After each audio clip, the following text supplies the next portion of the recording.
Ever catch yourself looking at a word like it's some kind of puzzle? I mean, we use language every day, but when you stop and really think about it, English spelling, it's like a funhouse mirror sometimes. Absolutely. It's wild how easily we just use our own language, But for people learning English, it's a whole different ballgame like that audio you sent over shows. Seriously. Yeah. Like we handed them this giant jigsaw puzzle with like half the pieces gone and the rest glow in the dark for absolutely no reason. That is a perfect way to put it. And this audio, it really shows that feeling of like discovery, but also that, wait, what? When you try to make sense of English. For real. So this deep dive, we're putting on our detective hats, yeah. Diving into that audio you sent someone learning English one word at a time, we're going to find those hidden patterns, those weird history things, maybe even a few laughs along the way. And by the time we're done, hopefully you'll look at English a little differently, see the beauty in the mess. I'm ready for anything at this point. Now, the audio, it starts off pretty basic with pronunciation, but then bam. It's like, why in the world do ought, thought, and thaw sound so different when they're spelled so similarly? That's a great question. This is where English gets really interesting. It's history. See, English, it's like a magpie. It loves taking bits from other languages over like centuries. We've snagged words from Latin, Greek, French, you name it, and they all came with their own pronunciation rules, and somehow it all got mixed into English. So it's like a potluck where everyone brought leftovers and we're trying to make a meal out of it. Yeah, exactly. And those leftovers, they make things interesting, Give English all its little quirks, but they also make it tough to learn sometimes. Okay, that makes sense. But what about those silent letters? You know, those ones that just mess with anyone learning English, like knock. Why is that K even there if you don't say it?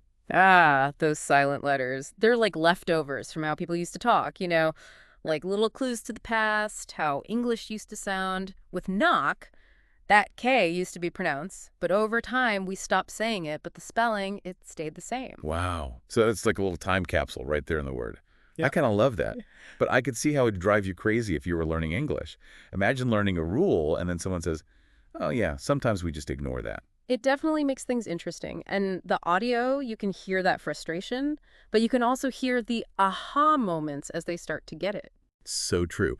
And that's where it gets fun, because once you see those patterns, even the weird ones, they're everywhere. But hold on a sec. Before we go too far, what about those words that just make no sense? The ones that make you want to chuck the dictionary out the window, like the irregular plurals. Why is it goose and the geese?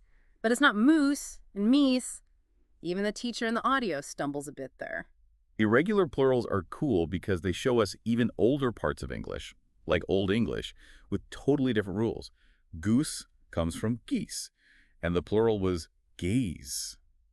Over time, how we said it changed, but that old spelling, it just stuck around. It's amazing how those old ways of speaking still affect us today. And speaking of which, you've got words like chef. Sounds like it just wandered in from another language entirely. You got it. Chef. That's a perfect example of what happens when languages collide.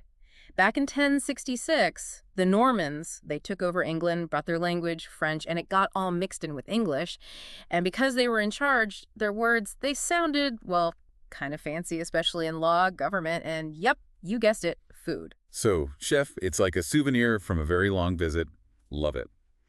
But does every weird word have some big historical reason? Not always. Sometimes it's just random chance, or the way we say things changed a little over time. Take bin, for example. Sounds exactly like bean, but means something totally different. It's enough to make you want to just eat alphabet soup and give up, right? But you know what's really wild? Even with all these exceptions and crazy spellings, there's like a method to the madness. And listening to this audio, you can actually hear the student picking up on those patterns. Exactly. Our brains, they're wired to find patterns, and learning a language, it depends on that big time. We hear a word, see how it's spelled, and our brain's like, okay, I'm seeing a connection here. Totally. And sometimes those connections are right on, and sometimes they're hilariously wrong. But either way, it's all part of learning, right? Absolutely. And we can't forget about laughter. It helps. That audio's got moments where they both just laugh at how absurd English is. For real. Hmm. There's that part where they're trying to figure out why tomb and bomb are spelled so differently but sound alike. Mhm. And you can practically hear the light bulb going off when they get it. And those aha moments, they're so important. They turn that frustration into like a win. It's like, yeah, English is bonkers, but I'm figuring it out. I know, right?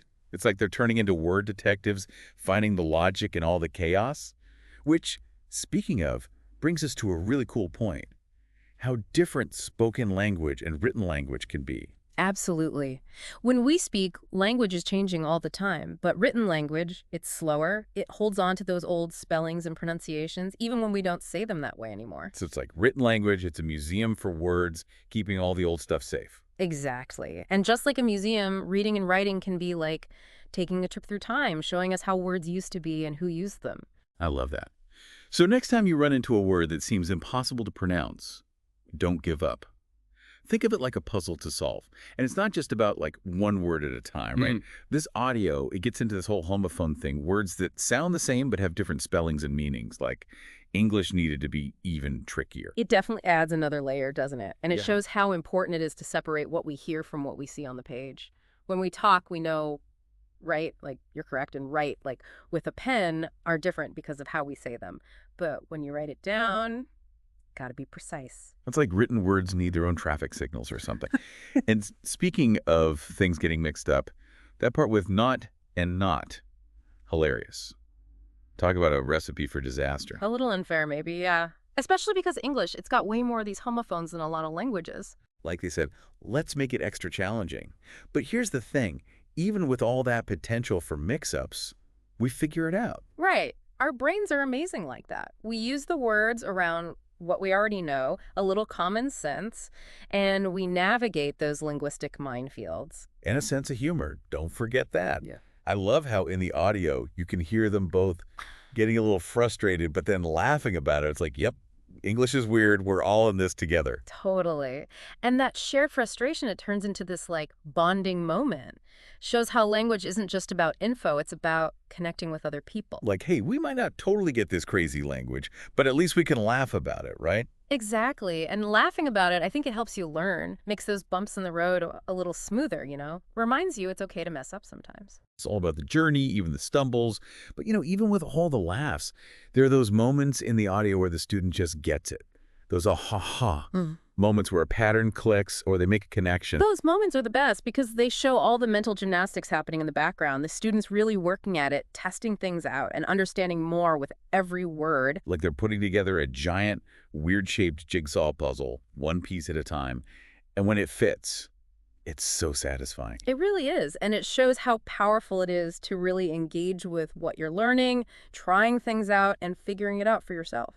So for anyone listening who's feeling a little lost in the world of English, whether you're learning it or just wondering why we spell things the way we do, you're not alone. Don't be afraid to get your hands dirty. Those weird spellings, see them as an invitation to explore how language works, how it's changed. Because who knows what you'll find. But before we get too carried away with our word adventures, there's this other really cool thing in the audio, how they use a little role-playing to explain these spelling rules. Ah, right. The teacher, they make the letters come alive. It's like the words are having a little battle on the page, fighting for their spot. It's like those grammar rules suddenly got a personality, makes them less scary and more like, I don't know, kind of fun. Right. Instead of just memorizing boring rules about letters, the students picturing these little letter guys duking it out makes learning way more fun and you remember it better. Makes you think, maybe we all need a little more of that in our lives, huh? Imagine being buddies with grammar rules. Okay, getting off track. So as we wrap up this deep dive, what's like the one thing you want our listener to take away from all this? I'd say this. English spelling, yeah, it can seem bonkers, but under all that is this amazing story of history, culture, people being clever.